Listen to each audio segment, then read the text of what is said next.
we really want to focus on the neglection of the most vulnerable communities in our society. Members of the Black community, and actually citizens and residents of a country in general, don't have a straightforward way of knowing what policies will impact them and how those policies could impact them.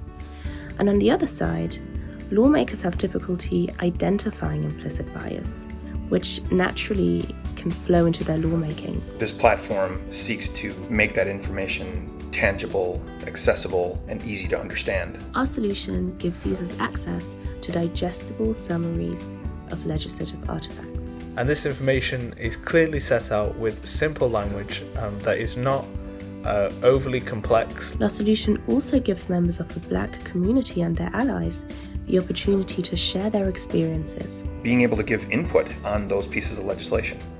That's ultimately the goal.